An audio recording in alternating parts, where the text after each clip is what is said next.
আসসালামু আলাইকুম রহমতুল্লাহি বারাকাতুহু। আমি আয়েশা কিচেনে অনেক স্বাগত। বন্ধুরা কেমন আছেন? আশা করছি ভালো আছেন, আমরাও ভালো আছি। বন্ধুরা, রমজান উপলক্ষে আপনাদের অনেক অনেক শুভেচ্ছা জানাই। আগাম রমজানের সকলেই যেন রোজা রাখতে পারেন ভালোভাবে এবং সুস্থ থাকেন। তো আল্লাহ যেন সকলকে তৌফিক দান করে রোজা রাখার। পুরো রোজাটা রাখা হলো ভাগ্যের বিষয়। সুস্থ থাকবেন, ভালো করে নিজের হেলথের খেয়াল রাখবেন, পরিবারেরও। বেশি ভাজাভুজি তেলে ভাজা খাবেন না, আমি এটা আপনাদের কাছে রিকোয়েস্ট করব। তো কেন বললাম সেটা বানাতে বানাতেই আপনাদের সঙ্গে শেয়ার করি। তো দুটো ইলিশ মাছের লেজা নিয়েছি। একটা ইলিশ মাছ ছিল একটু বড় সাইজের, একটা ছিল ছোট সাইজের। দেখতে পাচ্ছেন দুটো নিয়ে নিয়েছি। তাতে নুন হলুদ ভালোভাবে মাখিয়ে নিচ্ছি। ধুয়ে কেটে ভালো করে নিয়েছিলাম। তো এবার নুন হলুদটা মাখিয়ে ভালোভাবে রেখে দেব। রমজানে আমরা কি করি, সারাদিন রোজা রেখে আমরা শরবত খাই, ভাজাভুজি খাই এবং আনহেলদি খাবারগুলো খেয়ে খেয়ে আমাদের শরীর খারাপগুলো করি। তো প্রথমেই ওইগুলো করবেন না। প্রথম রোজার সময়ে কি করবেন আপনাদের সঙ্গে অতি অবশ্যই আমি শেয়ার করব। কড়াই গরম হতে দিয়ে দিয়েছিলাম, দিয়ে দিচ্ছি তেল। তেলটা এবার গরম হতে দেব। এখন আমি সাদা তেল দিয়েই মাছটা ভেজে নেব। আপনারা চাইলে সর্ষের তেলে ভাজতে পারেন। আমি রিফাইন তেল দিয়ে ভেজে নিচ্ছি।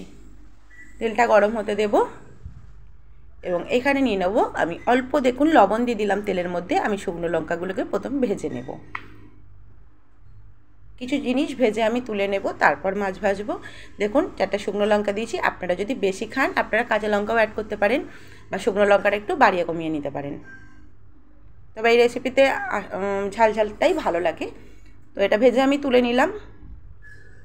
এবং কেন বলছি যে রমজানে আমরা কি করি, তেলে ভাজা জিনিস মুড়ির সঙ্গে মাখিয়ে বা শুধু মুখে প্রচণ্ড পরিমাণে খাই বন্ধুরা। তো এরম ধারা করবেন না। প্রথম রোজাগুলো একটু হেলদি খাবার, ফল মূল খেয়েই কাটাবেন। আস্তে আস্তে জিনিসটা খাবেন তো কিছু হবে না। তো এখানে আমি পেঁয়াজ নিয়েছি 3টে। সেই 3টে পেঁয়াজকে কুচিয়ে নিয়েছিলাম, কড়াইয়ের তেলের মধ্যে দিয়ে ভালোভাবে ভেজে বেরেস্তা করে তুলে নেব।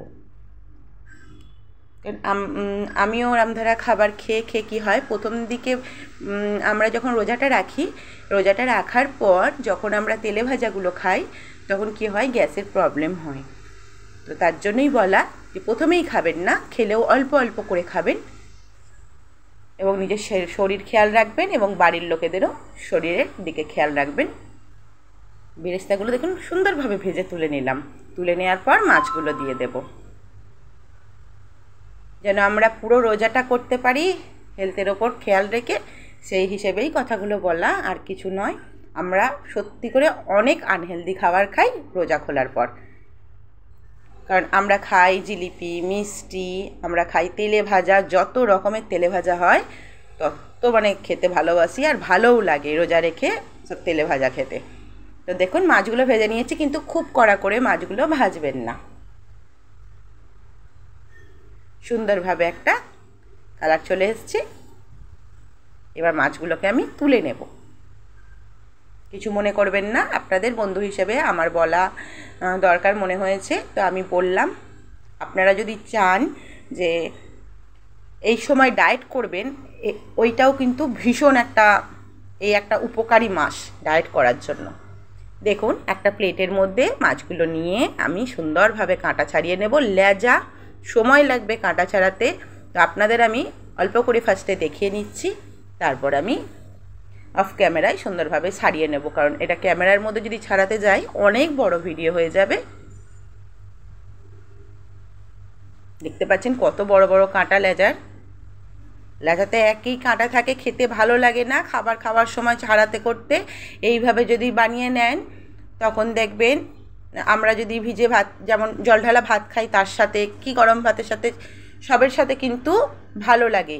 রোজার মাসে যদি আপনারা এইভাবে একটা লেজা ভর্তা বানিয়ে নেন আর কিচ্ছু লাগবে না। দেখুন কত কাঁটা, দুটো লেজা থেকে এত কাঁটা বেরিয়েছে। খাবার সময় এই কাঁটাগুলো ছাড়াতে কিন্তু একদম ভালো লাগে না। তো আপনারা এইভাবে কিন্তু একটা ভর্তার রেসিপি তৈরি করে নিতে পারেন, খেতেও ভালো লাগবে।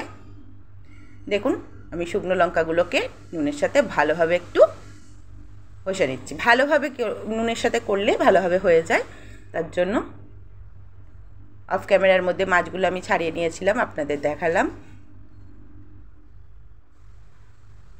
এর মধ্যে পেঁয়াজ বেরেস্তাটা দিয়ে দিলাম, কিছুটা ধনেপাতা কুচি দিয়ে দিলাম।